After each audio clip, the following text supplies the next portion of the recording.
Cine Recap PH.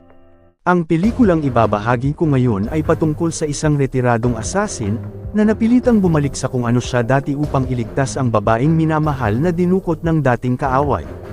Ang pelikulang ito ay ang American action thriller film na ipinalabas 2016 na pinamagatang Mechanic Resurrection. Bago tayo magpatuloy, paki-like ang video at mag-subscribe na din sa channel na ito. Maraming salamat. Magmula nang mapeke ang sariling pagkamatay, si Arthur Bishop tahimik na ngayong naninirahan sa Brazil sa kanyang bagong katauhan. Isang araw, nang bisitahin niya ang isang restaurant, may babaeng lumapit sa kanya na nakakaalam ng kanyang tunay na pagkakakilanlan. Pinaliwanag nito na nais ng kanyang boss pumatay si Bishop ng 3 target at gawin itong magmukhang aksidente ang kanilang mga pagkamatay.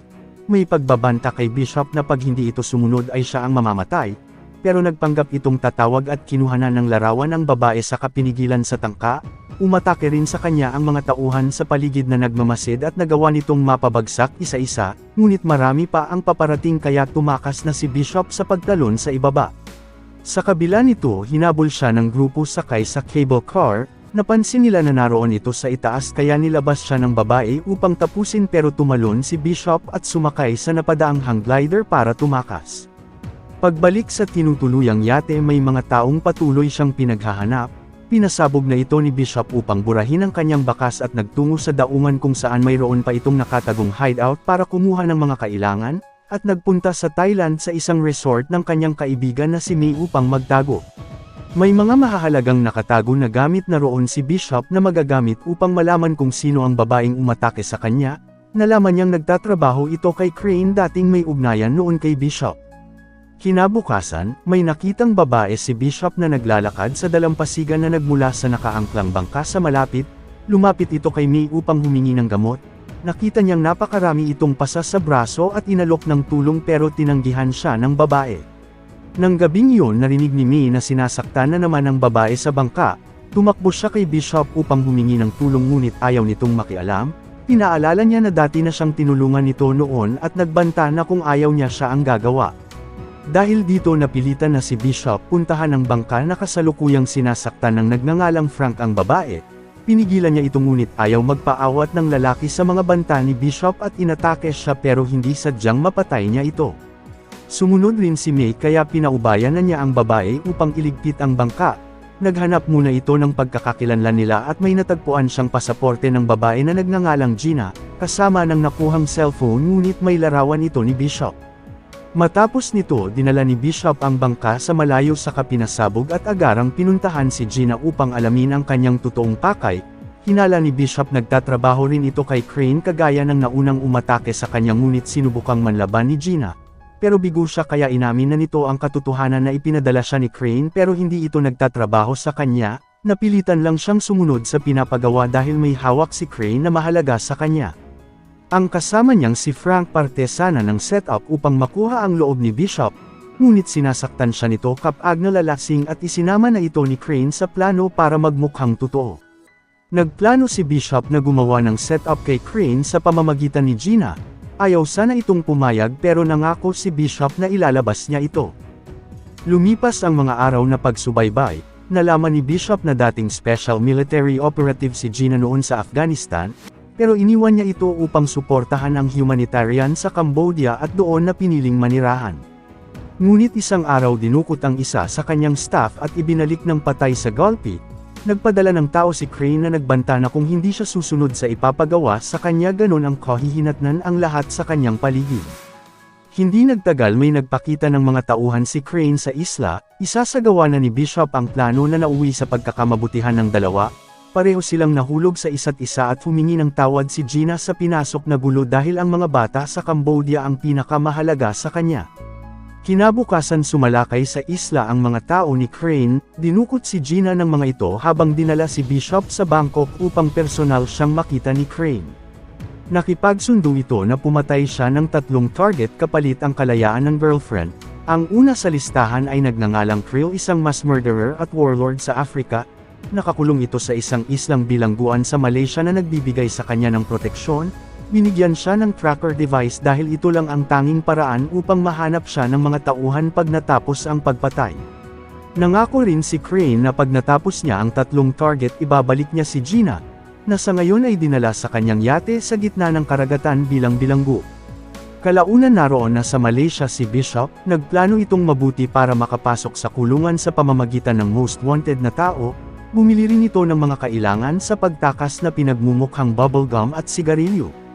Ginaya ni Bishop ang tato ng wanted na tao maging ang kanyang pasaporte, pagkatapos sinadya niyang manggulo sa otoridad upang arestuhin siya at dalhin sa islang bilangguan.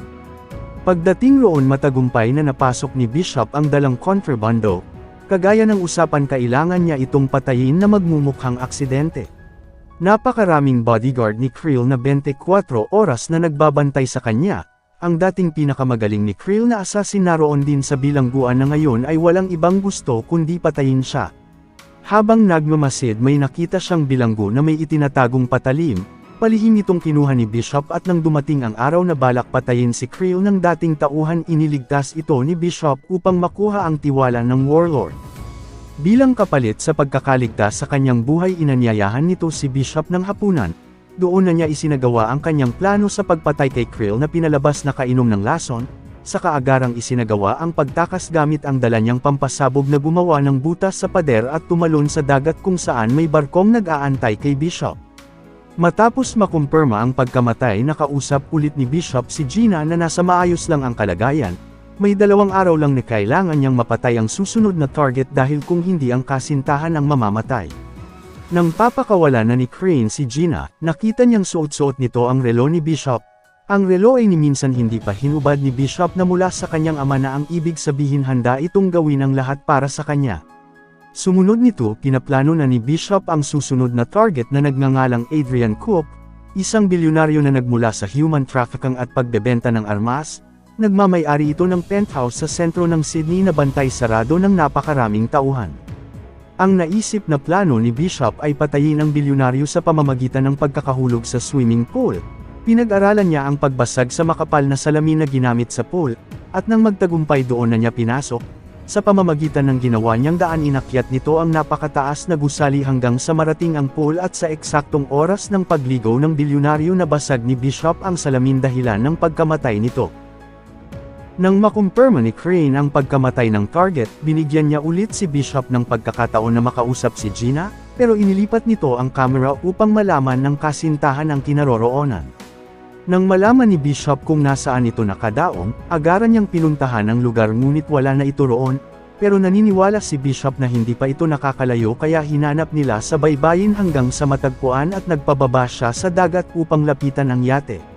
Dahan-dahan itong inakyat ni Bishop at tinapos ang ilan sa mga bantay upang iligtas si Gina, subalit nalaman ang plano niya kung saan hawak ang kasintahan laban sa kanya. Sinubukan ring lumaban ni Gina ngunit napakarami ng mga tauhan ni Crane at nahuli ulit ito. Nang makaharap niya ulit si Crane, pinapatapos sa kanya ang huling pagpatay dahil kung hindi papatayin nito ang kasintahan, wala nang nagawa si Bishop pero pinabagsak niya muna ang mga tauhan ni Crane bago tumakas gamit ang iniwang sasakyan sa ilalim. Kasunod nito nagtungo si Bishop sa Bulgaria kung saan naroon nakatira ang panghuling target malapit sa Black Sea. Ang pangalan ng target ay Max Adams, isang napakayamang American arms dealer. Ang problema hindi basta-basta ang seguridad ng arms dealer, napapaligiran ito ng paramilitary group kung saan sa ilalim ng kanyang compound may daungan ng mga submarine na naglalaman ng intercontinental ballistic missile. Ang lahat ng pinatay ni Bishop may ugnayan lahat sa proteksyon ni Adam. Pero mayroon siyang ibang plano sa paggamit sa kanya ni Crane, nakakuha siya ng madaling paraan para makapasok sa pamamagitan ng emergency procedure pag may nangyari sa hideout na may darating na helicopter mula sa kalapit na ospital. Agarang isinagawa ni Bishop ang plano, mula sa rooftop pinatumba niya ang isa sa security ni Adam upang magpadala ng helicopter ang ospital, at palihim na pumuslit ng walang kahirap-hirap na nakapasok sa loob ng compound. Ngunit hindi rin madali ang seguridad sa loob, tumunog ang alarma ng buong pasilidad nang malamang may nakapasok pero isa-isang pinabagsak ni Bishop ang mga bantay. Dahil dito patungo na ngayon si Adam sa safe room na imposibleng mapasok ng kahit sino para magtago, pagdating ng arms dealer sa kanyang safe room inabutan niya na lang na may tao sa loob. Nakipagsundo si Bishop kay Adam na tulungan itong makaiwas sa aksidente, dahil napagtanto niya na ang lahat ng ipinapapatay sa kanya may ugnayan sa pagbebenta ng armas sa iba't ibang panig ng mundo, gusto silang ipapatay ni Crane upang mawala ang kanyang mga kakompetensya sa negosyo. Sumang-ayon si Adam sa kasunduan na magtulungan sila upang pabagsakin si Crane sa pamamagitan ng magpapanggap siyang patay sa kanyang submarine habang nag-iikot. May pampasabog na nakatanim upang maniwala ang lahat, saka ito iniligtas ni Bishop kung saan maging si Crane ay napaniwala. Pero gusto munang masiguro ni Crane na makita ang patay na katawan ni Adam. Kagaya ng inaasahan, nagpadala siya ng mga tauhan para maghanap ang hindi niya alam, kasama ito sa plano ni Bishop upang ihiwalay si Crane sa kanyang mga mersenaryo, at may nakahanda ng patibong sa pagdating ng mga ito. Pagdaong ng mga mersenaryo para sa paghahanap sa katawan ng arms dealer, isa-isang itinumba ni Bishop ang mga tauhan ni Crane habang napapanood niya ito sa kamera at nasaksihan ang pagkamatay ng lahat. Pagkatapos agarang nagtungo si Bishop sa yate, nakabantay na si Crane sa kanya dahil alam na nitong siya ang isusunod, kaya balak niyang gamitin si Gina bilang patibong laban sa kasintahan. Habang binabantayan nila ang pagdating ni Bishop, pumuslit ito sa yate at isa-isang pinagpapatay ang mga tauhan ni Crane. Lumaban na rin si Gina, ngunit nabaril ito at nabigo sa balak na pagtakas kung saan hawak ulit siya ni Crane.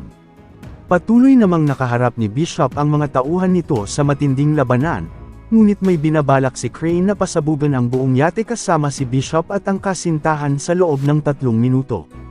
Pero nalaman niya ang pinaplano ng arms dealer, agad niyang pinatakas si Gina sa pagsakay sa emergency pod palayo at pinigilan si Crane na makaalis.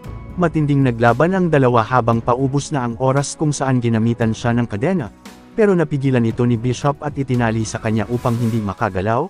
Iniisip naman ni Crane na hindi na makakaligtas si Bishop sa pagsabog. Ang hindi niya alam, mayroon itong ibang plano at agad tumakas. Doon na sumabog ang bomba ng napakalakas na siguradong kahit isa walang makakaligtas. Sa di kalayuan lumutang ang emergency pod at nasaksihan ni Gina na siguradong hindi nakaligtas si Bishop. Agaran din itong iniligtas habang ang alam ng lahat, maging si Adam, patay na ang kaibigan. Matapos ang mga nangyari, bumalik ulit si Gina sa Cambodia para ipagpatuloy ang kanyang buhay sa pag-aalaga ng mga bata, at sinulatan si May upang magpasalamat sa lahat ng tulong para sa kanya. Hindi nito akalain na makikita ulit si Bishop roon na buhay sa kanyang harapan. Samantala si Adam, iniimbestigahan ng kuhang CCTV sa daungan. Ang harapan ng barko ay nagsisilbing ligtas na pwedeng pagtaguan at nakita niya mismo sa kuha ng CCTV na lumabas si Bishop, pero binura niya ang ebidensya upang manatili itong patay sa lahat.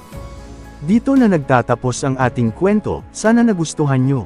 I-like ang video at mag-subscribe na din sa channel na ito. Maraming salamat sa panunood. Hanggang sa muli. Paalam.